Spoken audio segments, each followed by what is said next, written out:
안녕하세요. 국립한국문학관 사무국장 맡고 있는 정우영입니다. 국립한국문학관 기본 구상 제가 말씀드리고자 하는데요.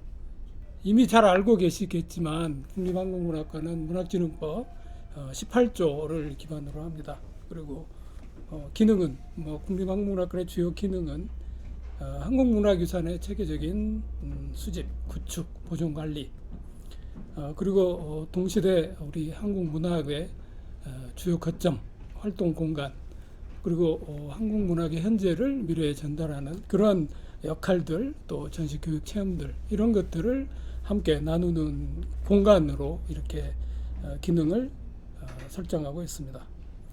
그리고 당초보다 저희들이 사업 기간이 좀 늦어지고 조금은 늘어졌는데요. 그 점은 이제 부지 선정하는 관계, 또 부지의 성격을 규정하는 그런 시간들이 생각보다 좀 더 걸렸습니다. 그래서 사업 기간은 2024년 상반기까지로 예정하고 있습니다. 2024년 상반기가 되면 여러분이 생각하고 있는 것보다 더 괜찮은 국립한국문학관이 땅에 드러나게 되지 않을까 이렇게 기대합니다. 건립 부지는 은평구 은평 뉴타운 3-13 기자촌 근린공원 일대입니다. 당초에는 14,000제곱미터 정도로 예상을 하고 있었는데 최근에 기재부에서 우리 사업 적정성 심의 끝에 601억 정도 규모, 그래서 조금은 당초 예상보다 규모가 좀 줄어들지 않을까 이렇게 생각합니다. 그리고 주요 시설은 이미 많이 알고 계시겠지만 수장고, 전시장, 또 교육 및 연구시설, 열람 편의시설, 또 사무 지원 및 기타 공용 시설 등을 갖추고자 합니다. 그렇게 해서 지금 저희들이 예정하고 있는 어떤 추진 계획을 조금은 정리해서 말씀을 드리면 2016년 2월에 문학진흥법이 제정됐고요. 2017년 12월에는 문학진흥계획 기본계획이 수립됐습니다. 그리고 18년 5월부터 19년 6월까지 국립한국문학관 설립추진위원회가 구성돼서 운영되면서 국립한국문학관의 기본적인 얼개들에 대한 고민들을 구체적으로 실현하고자 했습니다. 그리고 2018년 10월 31일 은평구에 서울시 은평구 근린공원으로부터 부지를 선정됐습니다. 그리고 19년 2월에서 7월까지 또 국립한국문학관 기본계획이 영구 경영으로 실시됐고요. 2019년 4월 23일 마침내 국립한국문학관이 법인으로 설립됐습니다. 초대 관장으로는 연봉 선생님이 위촉되셨습니다. 그리고 아마 이제 곧 건축 설계 공모 등이 실시되고 2024년 상반기쯤에는 국립한국문학관이 개관될 예정으로 있습니다. 국립한국문학관의 기본 방침에 대해서 또 이어서 간략하게 말씀드리도록 하겠습니다. 국립한국문학관의 비전 및 핵심 전략인데요. 비전은 우리가 여러 차례 공유한 바 있듯이 국립한국문학관은 한국문학의 살아있는 역사이자 역동하는 미래다 이렇게 정했습니다. 한국문학의 살아있는 역사, 여기에 우리가 그 한국문학을 담으려고 하는 그릇의 내용이 그대로 들어있다고 봅니다. 죽어있는 역사가 아니고 이미 우리 과거에 있었던 역사라고 하더라도 그 한국문학의 전체를 고전문학과 근현대문학까지 다 아울러서 그것이 우리 현재 동시대인들에게 어떻게 작용할 수 있는지를 문학관을 통해서 이렇게 보여주고 또 함께 하고자 하고요.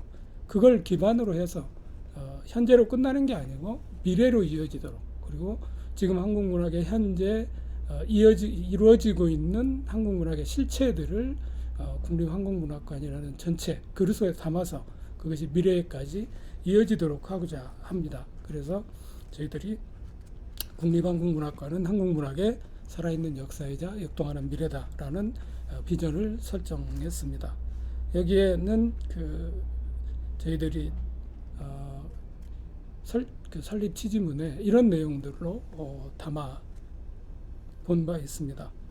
국립한국문학관은 한국문학의 진흥을 도모하는 집합체이자 문학유산들을 후대에 전하는 매개체이며 또 한국문학의 정체성을 세계화 나누는 조직체가 되어야 한다.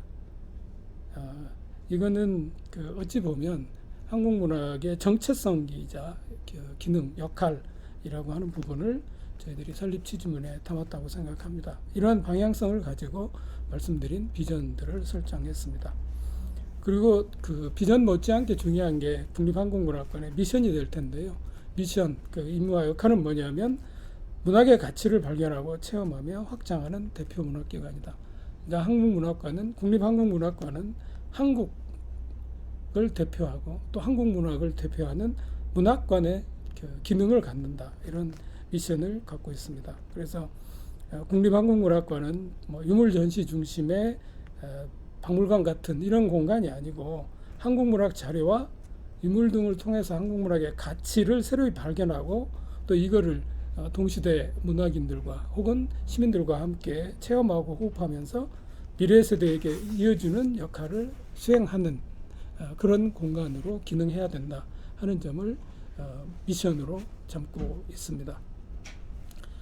이런 비전이나 미션을 통해서 저희들이 공유해야 될 핵심 가치가 뭐냐면 문화유산의 보존과 활용, 또 문학 현재의 생산과 교류, 문학적 삶의 공유와 연대 이렇게 보고 있습니다. 이 중에 국립한국문학관이 가장 중요하게 여기는 부분은 어찌됐든 문학유산의 보존과 활용이 되지 않을까 싶습니다.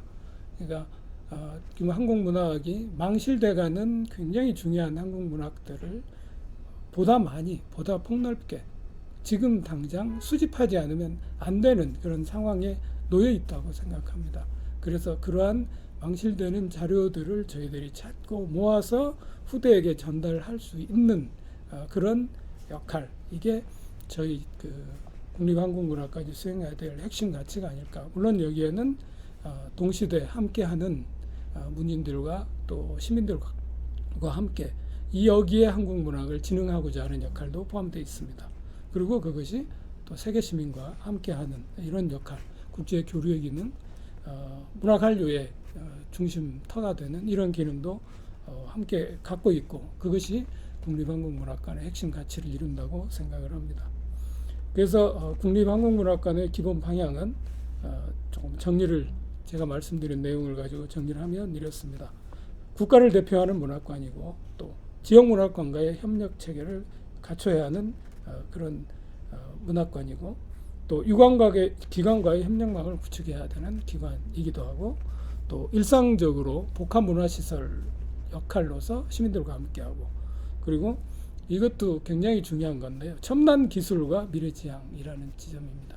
그러니까 실제로 국립한국문학관은 대표하는 문학관으로서의 수행해야 될 목들, 그런 네트워크를 통해서 지역문학관과 협업하고 또 협력체계를 갖추는 것, 그리고 국립한국문학관만 있는 게 아니고 우리나라에는 미술관, 박물관, 도서관 이렇게 핵심적인 기능을 하는 그런 문화 공간들이 있습니다.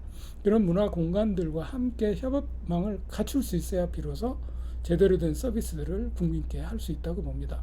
그러니까 국립한국문학관이 갖고 있거나 혹은 데이터화시키는 그러한 문학 자료들을 미술관이나 또는 박물관이나 도서관과 함께 이렇게 공유하는 서비스 기능을 갖추게 될 때 국민 입장에서는 제대로 된 문화예술의 가치를 향유하게 될 거라고 봅니다.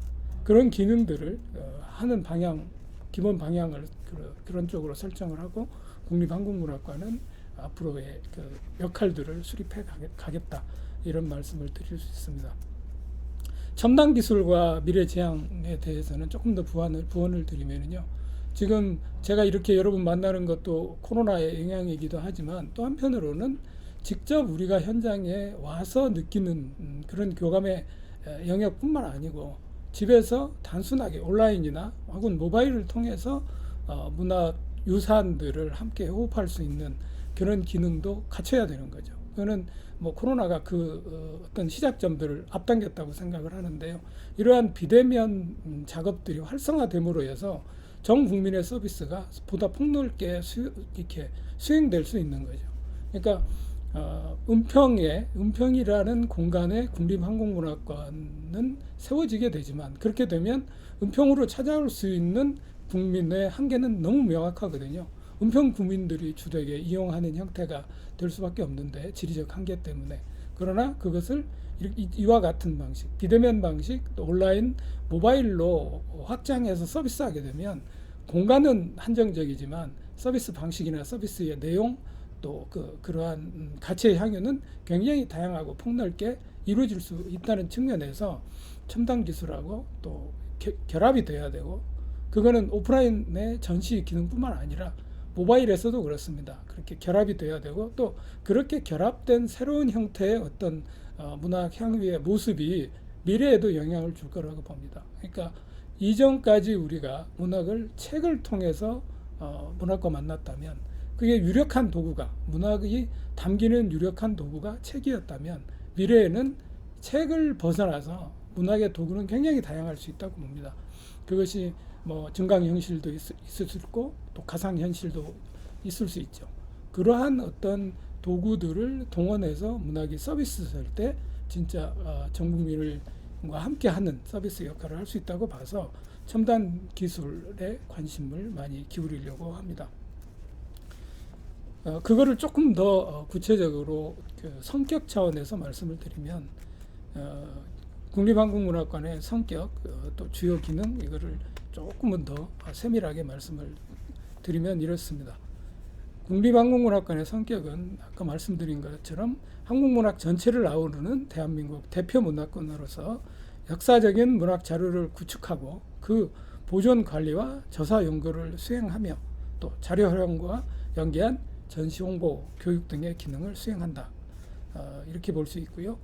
한국문학유산 및 원본 자료의 체계적 수집 복원, 그리고 보존 아카이브 기능을 강화함으로써 전 국민에게 서비스하는 부분, 또 그러한 그 내용들을 얼마만큼 한국문학의 가치를 소개할 수 있느냐 하는 연구, 교육, 체험, 이런 기능과 함께 아마 그 어린이 청소년들에게는 아주 소중한 공간이 될 수도 있을 것 같은데요. 그런 동시대 문학 현장의 기능을 복합적으로 갖추는 문학 지능의 핵심 거점 역할을 수행한다. 이것이 국립한국문학관의 아주 구체적인 성격이 되겠습니다.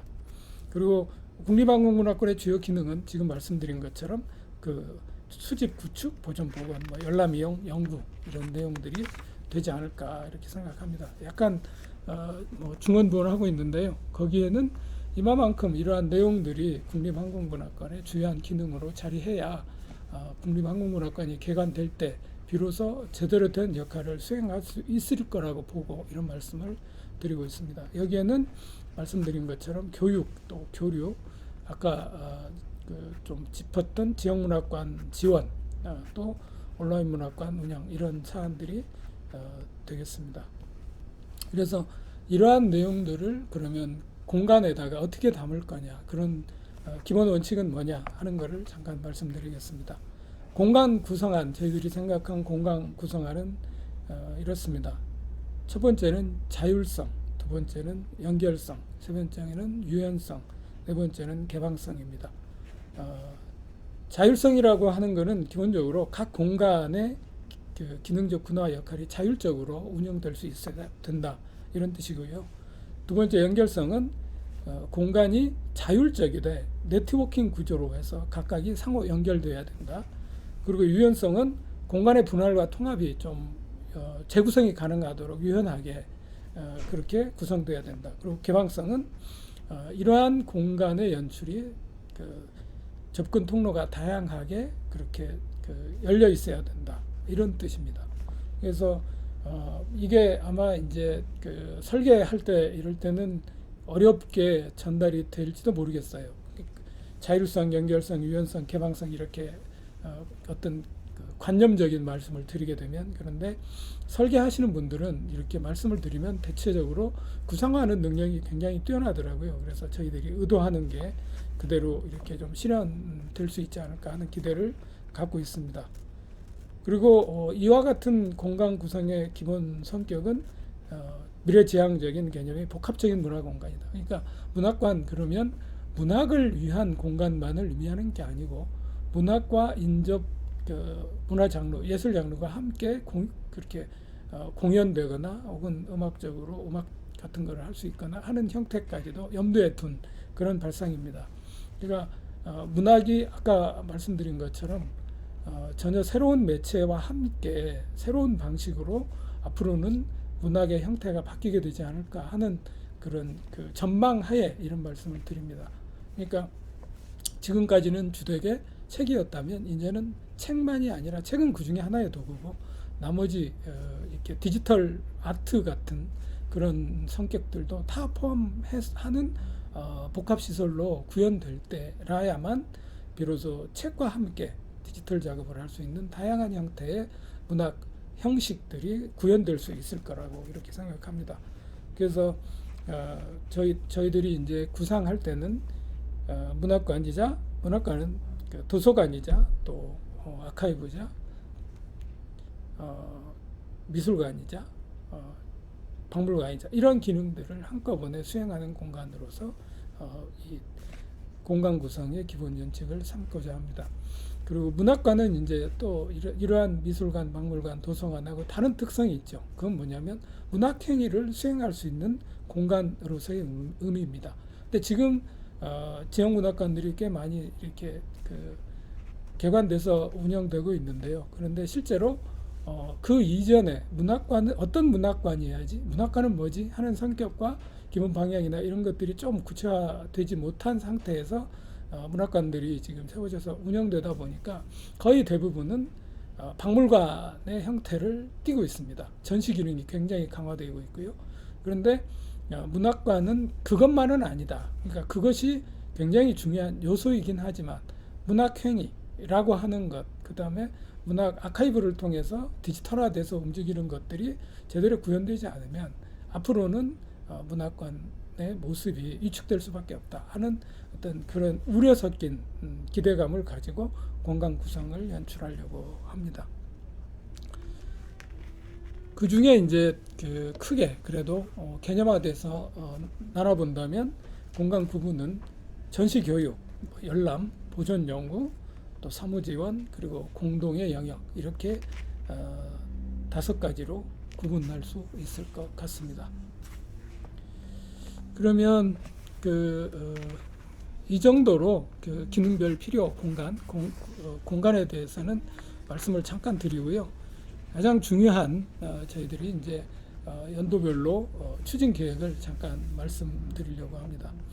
국립한국문학관의 연도별 추진 계획은 이제 19년은 저희들이 법인 운영의 기초를 마련하는 그런 연도로 잡았습니다. 그래서 법인 설립하고 또 문학관 기초 자료 수집하고 하는 자료 구축 사업의 기본 방향을 설정하고 또 아주 중요한 자료들은 19년도부터 저희들이 수집해서 지금 확보하고 있습니다. 그리고 20년대는 사무국 운영 정비하고 또 문학관 건립 추진 방향을 설정한다. 그래서 20년도 올해에는 문학관 건립을 위한 중장기 계획들을 좀 고민하고 설정했고요. 그 다음에 자료 수집에 대한 중장기 계획도 수립해서 운영하고 있습니다. 그리고 홈페이지 구축도 올해 했었고요. 그리고 무엇보다 이제 저희들이 사무국이 운영할 수 있는 사무 공간을 좀 확장해서 이전해서 사업을 수행했습니다. 그리고 예술법인, 국립한국문학관의 자격이 주어지는 예술법인과 또 기부처 지정이 될 수 있도록 지금 저희들이 요청해 놓고 있고요. 그리고 각종 규정, 운영할 수 있는 각종 규정 및 내규 등을 정비한 게 2020년까지의 주요한 내용들입니다. 그리고 이제 다가오는 2021년부터는 주요 콘텐츠에 집중하는 그런 시간들, 또 문학관 건립에 대한 세부 계획들을 실행하는 그런 연도로 2021년을 잡고 있습니다. 그래서 2021년도에는 설계 영역들이 기본 설계와 실시 설계가 이렇게 나가게 될 거고요. 그렇게 되면 문학관의 어떤 최소한의 얼개가 이렇게 짜여지는 그런 중요한 연도가 2021년이 되지 않을까 이렇게 생각합니다. 그래서 전시 계획도 용역 형태로 좀 나갈 예정이고요. 그리고 앞에서도 말씀드렸지만 지역문학관과 연계하는 네트워크 기능도 좀 더 구체적으로 수행해 보려고 합니다. 근데 이런 말씀 드려서 어떨지 모르겠지만 코로나 상황으로 인해서 저희한테 주어진 예산 상황이 그리 넉넉치는 않습니다. 그래서 실제로 사업 자료 구축 사업을 제한 나머지 사업들은 그렇게 이제 여력이 많지는 않은데 어찌 됐든 그런 네트워크 강화를 통해서 지역문화권과 연계하고 또 그러한 연계에서 나오는 아이디어나 아주 중요한 의견들을 저희가 이렇게 반영이 될 수 있도록 해야 차질 없이 개관을 맞을 수 있을 것 같아요. 그런 작업들도 2021년도에 추진해서 시행하려고 합니다. 그리고 무엇보다 이제 그 자료 규정 운동을 21년도부터는 해보려고 합니다. 문제는 이렇게 저희들이 자료 규정 운동을 펼칠 때 얼마만큼 또 문인들과 시민들이 협조해 줄 거냐 이런 측면이 하나가 있고요. 또 하나는 그러한 자료들을 어떤 방식으로 수집해야 제대로 된 수집이 될까 이런 측면도 또 하나 있습니다. 왜냐하면 저희들이 자료를 수집해서 이렇게 수장할 수 있는 수장과가 자체적으로 갖춰지지 않았기 때문에 너무 많은 자료가 오면 그것을 저희들이 어떻게 수용할 수가 없기 때문에 그러한 선별 작업을 통해서 정말 중요한 그리고 시급한 자료들을 찾아서 또 선정해서 모아놓을까 이런 고민들을 또 21년도에 같이 하도록 하겠습니다. 그리고 이미 저희한테는 이제 김윤식 선생 그 사모님께서 가정의 사모님께서 그 김윤식 기금을 설립할 수 있도록 이렇게 기부를 해주셨습니다. 그게 지금은 한국문화예술위원회에 위탁이 되어 있는데요. 내년에는 21년도에는 그런 기금들도 저희가 다시 찾아와서 김윤식 기금 운영위원회도 만들고 해서 김윤식 기금을 통한 어떤 사업들도 펼쳐볼 예정으로 있습니다. 22년은 문약관 운영계획을 수립하고 또 이제 말씀드린 네트워크를 좀 더 강화하는 이런 어떤 시기가 되지 않을까 싶습니다. 이때는 이제 온라인 문학관도 좀 구축하도록 하고요. 그리고 뭐 도서관, 어린이 공간 이런 운영 계획들을 구체적으로 수립하는 연도가 되지 않을까 싶습니다. 또 이때는 이제 개관을 앞두고 개관 전시 계획, 또 운영 계획, 또 문학관 목록화 작업 이런 것 구체화하는 작업들도 또 2022년도에는 들어가야 되지 않을까. 그리고 아마 22년도쯤에는 그 문학관 주변 조성 계획도 함께 수립해야 되지 않을까 하는 생각을 하고 있습니다. 23년은 아마 이제 개관 준비, 운영 체제 장비 이런 쪽에 집중이 되겠죠. 그래서 지금 제가 말씀드리는 것보다 훨씬 구체적인 내용들이 준비돼야 될 텐데요. 그때는 뭐 개관기념 특별전, 상설전, 뭐 기획전 이런 어떤 전시 준비를 하고 그리고 온라인 문학관 시범 운영하거나 이런 식으로 될 것 같고요. 그리고 인력 충원해서 개관에 차질이 없도록 준비하는 작업. 또 이때는 이제 실제로 전국 문학관 네트워크가 아주 구체적으로 가동이 돼서 실제로 그러한 힘이 국립한국문학관 개관 즈음에는 서로 연결이 돼서 개관 시점에 하는 프로그램들, 전시 이런 것들이 전국 문학관에서 동시에 이렇게 함께 손잡고 움직일 수 있는 어떤 그런 여지가 생길 수 있도록 준비하는 그런 연도가 될 것 같습니다. 그리고 24년은 이제 말씀드린 것처럼 개관해서 시민들에게 저희가 준비한 국립한국문학관의 모습을 공개하는 이런 연도가 되겠습니다. 뭐 개관 기념 프로그램 등 아주 구체적인 내용들은 지금 제가 말씀드리기에는 좀 너무 이른 것 같아요. 그거는 차후에 아주 상세한 내용들이 정리되는 대로 기회를 봐서 기회는 아마 계속해서 있을 거라고 보여지는데요. 국립한국문학관의 개관에 관한 내용들을 상세하게 말씀드리는 시간을 갖도록 하겠다고 약속드리겠습니다. 그리고 뭐 개관 이후에는 이제 그 문학관 활성화를 위한 제반 계획들이나 프로젝트를 수행하는 이런 형태로 움직여야 되지 않을까 싶습니다. 국립한국문학관의 기본 구상에 대해서 말씀드렸습니다.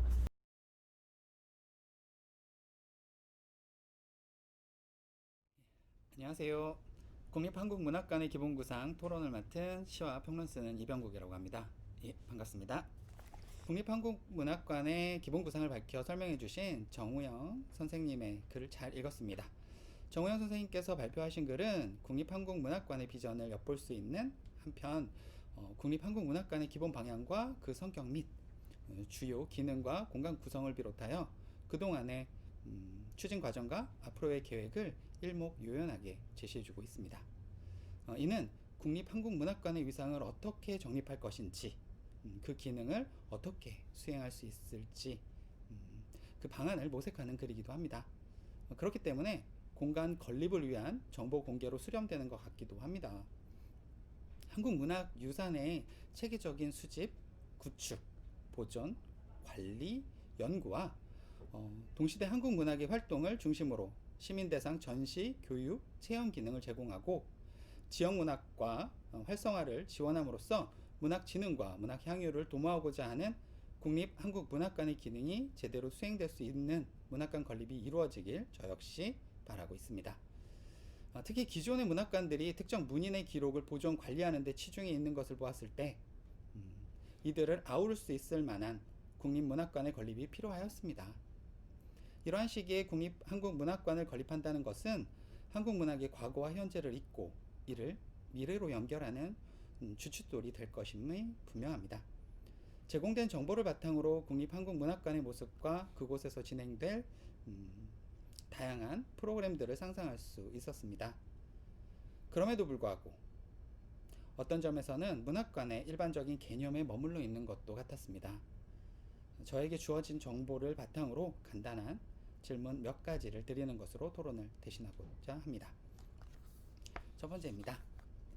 주지하듯 문학관의 주요 기능은 한국 문학 자료를 수집하고 이를 보존, 복원하는 데 있을 것입니다. 또한 이를 디지털화하여 시민들이 쉽게 이용할 수 있도록 하는 것이 중요한 역할이기도 할 것입니다. 이를 위하여 국립한국문학관의 공간을 전시, 연구, 체험, 교류 및 전체 기반 시설로 수장고와 보존 복원 시설 센터 등 필요 공간을 제시하고 있습니다. 이러한 공간 배분은 기존의 문학관과 도서관 등이 수행하고 있는 바와 제가 보기에 다를 바가 없어 보이기도 했습니다. 그런 점에서 어찌 보면 국립한국문학관이 기존의 문학관과 도서관의 역할을 반복 수행하는 것처럼도 보일 위험이 있는 것은 아닐까 하는 노파심이 들기도 합니다. 제가 제대로 파악하지 못하는 것일 수도 있겠습니다. 하지만 국립한국문학관만의 플러스 알파에 대한 지점이 필요하리라고 봅니다. 기존의 문학관과 도서관 등과 구분 가능한 국립한국문학관만의 역할이 있다면 무엇이고 이를 위해 국립한국문학관이 수행하고자 하는 바가 있다면 무엇인지 구체적인 설명을 부탁드리고자 합니다. 한편으로 해외의 주요 문학관 사례를 통해 알게 된 시사점 중에 첫 번째가 한중일과 대만을 제외하고는 국가가 설립, 운영, 관리하는 국립문학관이 세계적으로 드물다는 것이었습니다. 그 이유가 무엇인지 확인된 사항이 있다면 무엇인지 궁금합니다. 덧붙여 문학을 국가가 통합, 관리해야 하는 이유 역시 무엇인지도 여쭤보고 싶습니다. 하나의 질문에 많은 이야기들이 좀 담겨져 있죠. 두 번째로 넘어가도록 하겠습니다. 국립한국문학관에서 한국문학의 모든 자료를 수집, 수장, 보존하기에는 현실적으로 어려운 부분이 있을 것입니다. 중요하다고 판단되는 자료들로 한정 짓는다면 당연히 선택과 배제가 따를 수밖에 없을 것입니다. 이러한 구분의 기준은 추후 마련될 것이겠지만 그럼에도 불구하고 선택된 자료들을 국립한국문학관이라는 곳에서 모두 보존하는 것은 불가능하리라고 생각됩니다. 현재 운영되고 있는 문학관들이나 미래에 건립될 또 다른 문학관들과 연계해야만 할 것입니다. 즉 국립한국문학관은 자료를 수집하고 구축하는 것도 중요하겠지만 지역 문학관과의 협업을 통해 자료의 분산 작업도 중요할 것입니다. 이는 국립한국문학관의 기본 방향에도 나와 있는 내용입니다.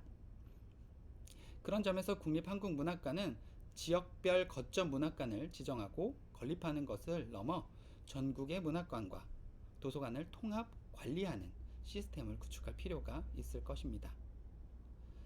국립한국문학관은 이 모든 공간의 구심점이 되어야 할 것입니다.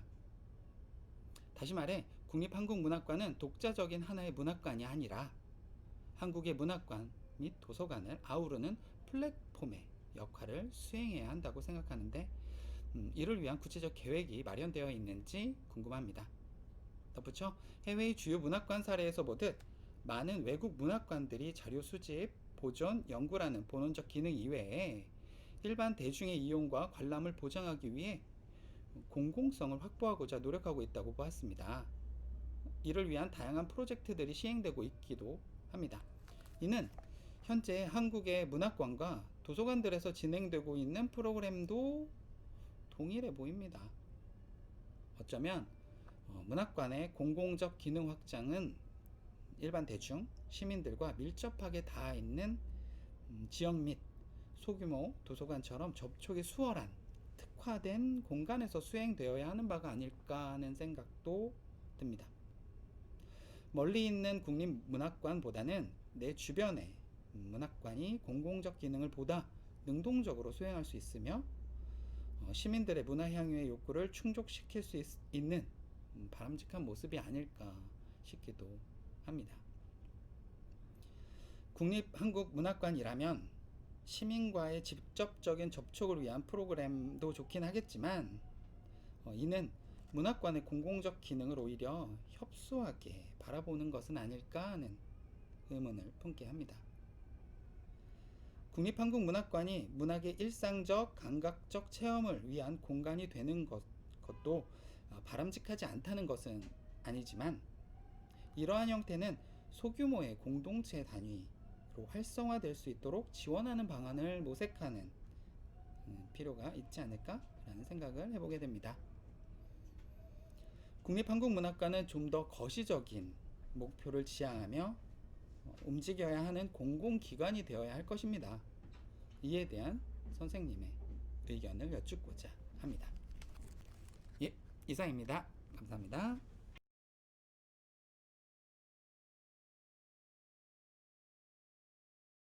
네, 안녕하세요. 저는 오늘 토론자로 나온 문학평론가 김대현입니다. 먼저 국립한국문학관 운영방에 대해서 정우영 선생님의 발제 정말 잘 들었습니다. 많은 부분에서 계속 고개를 끄덕이면서 수긍할 수 있는 내용들이었는데요. 이제 토론을 위해서 간단한 질문을 드리려고 합니다. 관련해서 제가 나름 생각하고 준비한 내용을 간단히 소개하고 이후에 질문을 드리도록 하겠습니다. 그럼 시작하도록 하겠습니다. 문학이 모두의 것이라는 진술은 오늘날 누구도 반박하기 어려운 명제입니다. 문학은 인간의 언어라는 공통적인 것을 매개로 하는 일종의 공통제이기 때문입니다. 이는 문학을 모태로 하는 국립한국문학관도 마찬가지입니다. 국립한국문학관은 국민의 세금으로 설립, 운영되는 국민 모두의 자산으로 공동체의 규칙과 규범에 따라 공통으로 다스리는 공유된 자원을 의미하는 이른바 커먼즈, 공동자원의 성격을 가집니다. 그러므로 자료의 수집과 구축, 보존과 복원 및 연구와 전시 등 국립한국문학관이 본연의 기능을 실현하고 유지할 수 있게 하는 시원적 근거는 국립한국문학관이 국가 구성원 전체 이익에 복무한다는 공공성이 있을 것입니다. 그래서 국립한국문학관의 운영에서 공공성은 가장 먼저 염두에 두어야 할 제1의 강령에 해당합니다. 모든 국민은 공동자원의 실질적 소유자이고 이를 향유하면서 삶의 질을 향상시킬 권리가 있습니다. 하지만 이러한 당위와는 별개로 그동안 공동자원의 절대 다수는 질적인 평가 기준을 통해 소수에게 전유되어 왔다는 것 또한 우리가 부인하기 어려운 사실입니다. 언뜻 모순되어 보이는 이러한 현상은 공공성이 가지는 이중적 속성에서 기인합니다. 우리 사회에서 공공성은 공동체가 도달해야 할 가치 기준으로서의 공, 다시 말해 퍼블릭니스적인 것과 공유물의 분배 기준으로서 공, 다시 말해 커먼즈, 이런 공적인 것이 혼재되어 있는 개념입니다. 전자의 공은 상이한 욕망 주체를 사이에서 공동체를 안정적으로 유지하기 위한 필요 최소한의 기준으로서 물리적, 정신적 요소를 포괄하는 일종의 사회적 표준에 해당합니다. 이를 통해 앞서의 공은 공동체 전체의 이익과 공동자원의 효과적인 사용 수익을 위해 한정된 자원을 배분하는 기준으로 작용하며 공동자원의 무분별한 사용으로 인한 황폐한 남용을 방지합니다. 그러므로 공은 반드시 평가를 전제로 하는 것으로서 공동체의 기준에 부합하지 않는 것을 금지하는 이른바 배제의 원리로 기능하게 됩니다. 하지만 후자의 공은 다릅니다. 앞서의 공이 공동체 전체의 이익을 도모한다는 명분으로 공동자원의 이용 가능성을 제한하고 있다면 다시 말해 커먼즈는 권력자 또는 공동자원의 이용 기준을 설정하는 소수 집단에 의한 독과점을 저지하고 구성원 개개인의 보편적 이용 가능성을 확대하는 기준으로 작용합니다. 그러므로 공동자원의 이용 기준으로 공적인 것을 기준으로 한다면 공동자원은 어떠한 배제도 없이 모두가 자유롭게 향유한 대상으로 자리매김하게 됩니다. 이 경우 다시 말해 커먼즈는 앞서의 공과 달리 배제가 아닌 포섭의 원리로 기능합니다. 공공성은 사실 이렇게 모순된 의미를 가진 두 개념이 상부적으로 결합되어 있는 개념입니다. 공공성을 기준으로 국립항공문학관 운영하고 유지하는 일이 까다로운 이유도 이 지점이라고 생각합니다.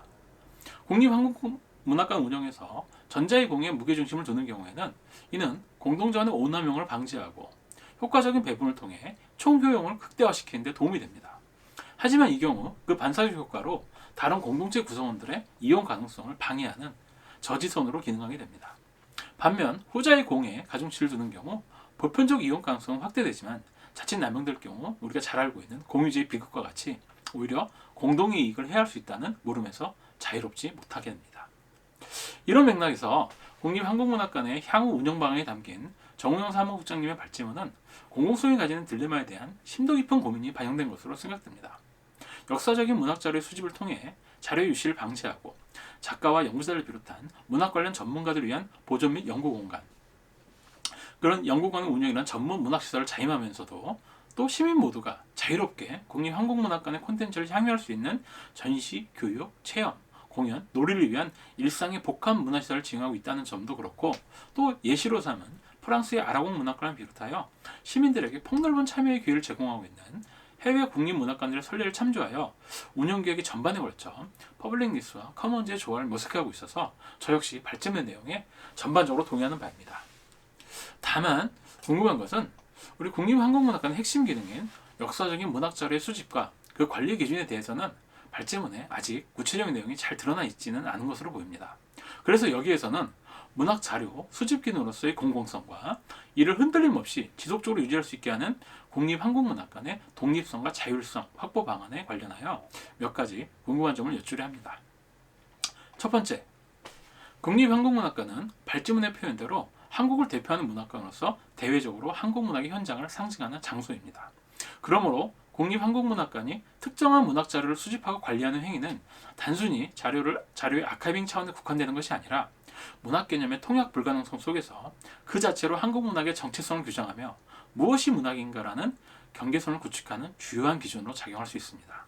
따라서 어떠한 문학 자료를 수집하고 관리할 것인가의 기준은 한국문학의 과거뿐 아니라 향후 미래에 영향을 미치는 중요한 공적 기준, 다시 말해 퍼블릭 리스트가 될 수 있으므로 해당 프로세스에 대해서 조금 더 구체적인 설명이 필요한 것으로 보입니다.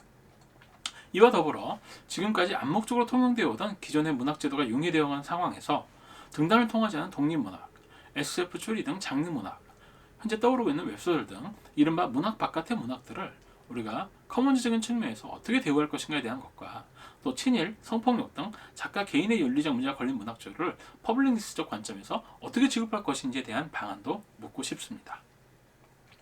두 번째, 국립항공문학관의 접도 국립의 사전적 의미는 공공의 이익을 위하여 나라의 예산을 세우고 관리함이라고 되어 있습니다. 문학관이 국가 예산으로 운영된다는 것은 사재를 출연하여 운영되는 사립문학관에 비해 비교적 안정적으로 운영될 수 있다는 장점이 있지만, 하지만 언제든지 그 운영에 대하여 국가가 개입할 수 있다는 것을 의미하기도 합니다. 국가는 국립항공문학관을 설립하는 데 투입된 공공적 상생비용을 명분으로 문학관 운영의 물질적, 비물질 조건에 개입할 수 있게 됩니다. 요컨대 국립항공문학관 운영에 있어서 정부의 간섭 가능성으로부터 자유롭지 않다는 이야기입니다. 예를 들어 지난 정권에서 문학예술계 블랙리스트에 대한 블릭 지시 같이 국립항공문학관 외부의 사정으로부터 문학관 운영의 독립성이 위협을 받을 때 조직 구성에 있어서의 자율성이나 운영의 자율성을 확보할 수 있는 방안이 궁금합니다. 네, 이렇게 질문을 드렸는데요. 마무리 발언을 드리겠습니다. 이렇게 촛불로 대변되는 오늘의 민주주의는 문학을 비롯하여 정치와 사회 전반에 거쳐 그동안 소수에게 위임된 커먼즈를 공동체의 다른 구성원들이 되찾는 도정에 있습니다. 민주주의는 공동자원의 생산과 소비를 소수 전문가로 이루어진 특정 집단에 의하거나 사적으로 이루어지는 것을 지향하고 있습니다. 국립항공문학관 또한 이런 흐름의 연장선상에서 운영되어야 할 것입니다. 공과 공은 민주주의 체제에서 어느 한쪽도 소홀히 할 수 없는 이념적 지표입니다. 그러므로 국립한국문학관은 공적인 것과 공적인 것의 조화를 지향하며 문학의 민주주의로 한 걸음 더 나아갈 수 있는 길을 끊임없이 모색해야 한다고 생각합니다. 더불어 이에 연장선상에서 국립한국문학관의 독립성과 자율성을 확보함으로써 불편부당한 공적 업무를 수행해야 한다고 생각합니다. 이에 관련해서 선생님의 답변을 부탁드리도록 하겠습니다. 감사합니다.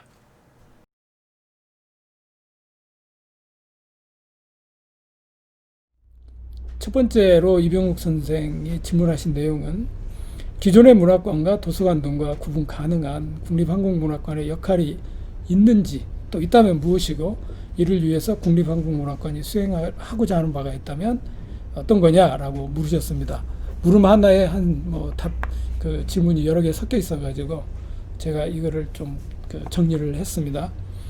이에 대해서 말씀드리면 기존의 문학관과 다른 점은 우선 국립한국문학관의 총괄적 역할에 있지 않을까 싶습니다. 한국문학의 주요 자료를 한 군데 모아 보존, 보관하고 또 이를 데이터 아카이빙하여 전 국민에게 서비스한다는 것. 이거는 기존의 지역문학관들이나 이런 데서 할 수 없었던 역할이겠죠. 더불어서 한국문학관을 세계 시민들과 나누고 또 인류 문화 자산으로 남길 수 있도록 한다는 것. 이거는 국내뿐만 아니라 국립한국문학관, 국립이라고 하는 것에 이상과 역할을 수행해야 되는 거죠. 그러니까 국내적으로는 한국문학의 진흥을 위해서 애쓴다면 대외적으로는, 세계적으로는 한국문학의 가치를 가지고 세계 시민 혹은 세계 인류 문화 유산의 중요한 역할, 기능할 수 있도록 하는 것. 이것이 대내적인 국립한국문학관의 이상과 역할이 아닐까 이렇게 생각합니다. 그리고 이제 도서관과 문학관은 기본적으로 도서관은 책을 위주로 하는 공공 서비스 기관이라면 문학관은 문학을 위주로 공적으로 수행하는 서비스 기관이죠. 그래서 우리가 문학을 그냥 책으로 이렇게 생각하는 분이 되게 많습니다. 그거는 문학이 구현되는 도구가 주되게 책이기 때문에 그렇기도 하는데요. 그러나 우리가 문학을 떠올리면 책으로 떠올리는 게 아니고 문학을 낭독하거나 또 낭송하거나 문학을 향유할 때 보면 그것이 가지고 있는 공감과 상상력은 책을 통해서 우러나지는 않거든요. 그러한 어떤 상상력이 공간적으로 구현되는 것, 이것이 문학관의 역할이 아닐까 그런 생각이 합니다.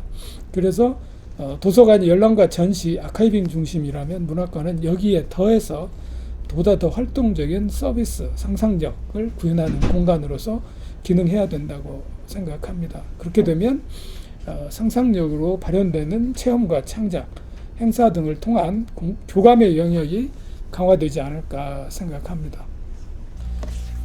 두 번째 질문은 국가가 설립, 운영, 관리하는 국립문학관이 세계적으로 드물다고 했는데 그 이유가 무엇인지 또 확인된 사항이 있다면 답해달라 이렇게 말씀하셨고, 덧붙여서 이게 이제 굉장히 중요한 사안인데요. 문학을 국가가 통합 관리해야 되는 이유가 뭐냐고 물어보셨습니다. 그래서 제가 아는 범위에서 간략하게 말씀을 드리면 유럽이나 미국은 문학의 역사가 깊고 영역이 넓습니다.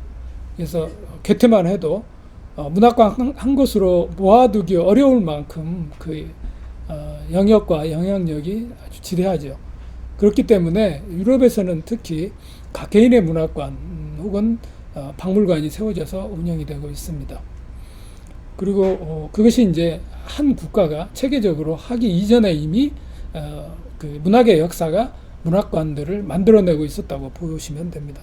근데 이제 우리의 경우는 숱한 재난 등으로 인해서 정말 중요한 자료들이 이미 망실되어 있고 또 근현대 문학의 역사가 그리 오래지 않아서 한국문학이라는 틀로 모아놓기가 비교적 용이합니다. 그래서 가장 중요하게는 그 국립이라는 틀로 지금 현재 모아놓는 게 가장 적합한 시기이기 때문에 그렇습니다. 지금 이런 역할을 하지 않으면 우리의 문학 유산들이 굉장히 급속도로 망실되어 버릴 가능성이 높다. 그런 점에서 지금 현재 국립한국문학관을 문학기능법을 통해서 모법을 해가지고 세워서 운영하려고 하고 있는 거라고 이렇게 간략하게 말씀드릴 수 있습니다. 문학이 국가가 통합 관리할 수 있냐? 없죠. 저는 없다고 생각합니다. 그런데 문학을 통합 관리할 수는 없지만 문학관이라고 하는 것이 현대 한국 문학의 현재를 통합적으로 국민들에게 서비스는 할 수 있다고 생각합니다. 모아가지고 그 가치는 문학관이 정하는 게 아니고 그 시민들이 혹은 문학장 안에서 모아지는 문학의 가치들을 수렴해서 국립한국문학관이 그것을 수렴해서 서비스하는 거죠. 뭐 그렇기 때문에 그 세금으로 모아지는 어떤 것들을 관이 이를테면 정부가 일정 정도는 관리할 책임이 있는 거죠. 그거는 나라 돈인데 그렇게 하지 않으면 그거는 의무를 방기하는 거기 때문에. 그런데 그것이 적절해야 된다는 점은 좀 살필 필요가 있습니다. 그래서 관에서 이렇게 문학예술을 지원할 때 그 지원을 하되 간섭하지 않는 이런 말을 계속해서 하게 됩니다. 그게 이제 블랙리스트로 이런 것들이 나타나기도 했는데요. 이제 그 블랙리스트 같은 경우에는 워낙에 헌법에 위반되기 때문에 그렇게 해서는 안 되지만 어찌됐든 관이나 정부에서는 지원을 하되 그것을 간섭하지 않는 그런 문학관도 마찬가지죠. 지금은 이제 예산이나 이런 게 부족해서 전적으로 이렇게 나랏돈에 의존하고 있는 형편이지만 장체적으로 후원회나 이런 거를 만들어서 실제로 나랏돈으로 쓸 수 있는 영역과 그리고 자체적으로 서비스할 수 있는 영역들을 좀 구분해가지고 예산과 그 다음에 운영 면에서 좀 자율적으로 기능할 수 있도록 체제를 바꿔가야 되지 않을까 싶습니다. 이외에도 그 여러 가지 좀 이보다 더 세분화된 말씀을 주셨는데 그거는 제가 이병국 시인을 따로 만나서 조금은 그거는 그냥 이렇게 전체적으로 우리가 공유하지 않더라도 서로 그 고민을 저와 이렇게 뭐 사담처럼 나누어도 되지 않을까 하는 생각을 하고 시간 관계상 이병국 선생의 토론문에 대한 답변은 이걸로 줄이도록 하겠습니다. 그리고 김대현 평론가도 또 저에게 뭐 질문을 하셨는데요. 간략하게 답변을 하도록 하겠습니다. 김대현 평론가의 질문은 주되게 문학자료 수집에 관련되는 문제를 질문을 했습니다. 근데 이게 거기에 지금 문학장 바깥에 있는 거, 이를테면 SF 문학이라든가 장르 문학이라든가 이런 거를 수집할 거냐 이렇게 물으셨는데 이것을 이렇게 국립한국문학관 연봉관장님의 말씀으로 이렇게 정리를 하면 국립한국문학관은 한국 문학을 평가하는 기관이 아니라 수집 연구가 1차적 기능이므로 모든 작품을 수집하고 보존을 해야 한다. 이 말씀으로 가름하고자 합니다. 조금 더 보완을 하면 국립한국문학관은 모든 자료를 망라적으로 수집해야 된다고 생각합니다. 그리고 그것에 대한 가치 평가는 이후의 문제죠. 그래서 어떤 자료든 수집하고 그래서 내부적으로 이것을 덜어내는 문제 이런 거는 별도의 위원회를 통해서 그런 작업들을 수행해야 된다고 생각합니다. 그래서 친일 자료가 있다. 그러면 왜 친일을 했는지 친일 문학에 어떤 폐해가 있었는지 이런 것까지 보여주기 위해서더라도 누군가는 수집해야 된다고 보면 그 역할은 국립한국문학관에 있다. 이런 말씀입니다. 그리고 좀 전에 이제 이병국 선생 토론문에 대해서 제가 답변하면서 말씀을 잠깐 드렸는데 이렇게 문학관의 자율성과 그 다음에 예산의 어떤 운영의 자율성 이런 부분을 또 질문하셨어요. 그건 좀 전에 대답해서 말씀 올린 걸로 이병국 시인의 답변으로 이거 가름하고자 합니다. 중요한 거는 장기적으로 보면 국립한국문학관이 나라 돈을 쓰되 그러나 자체적인 예산 운용을 통해서 독립적인 방식으로 운영돼야 된다고 봅니다. 그런데 한편으로는 조금은 다행스러운 게 국립한국문학관은 민간 재단 법인입니다. 그래서 국가 공무원이 문학관에 이렇게 들어와 있지 않습니다. 바꿔 얘기하면 그런 점에서 기본적으로 국립한국문학관은 시작할 때 민간 자율의 기구로 운영하면서 개관을 준비할 수 있다. 이렇게 말씀드릴 수 있을 것 같습니다. 이것으로 제 구상과 토론에 대한 말씀 마치도록 하겠습니다. 고맙습니다.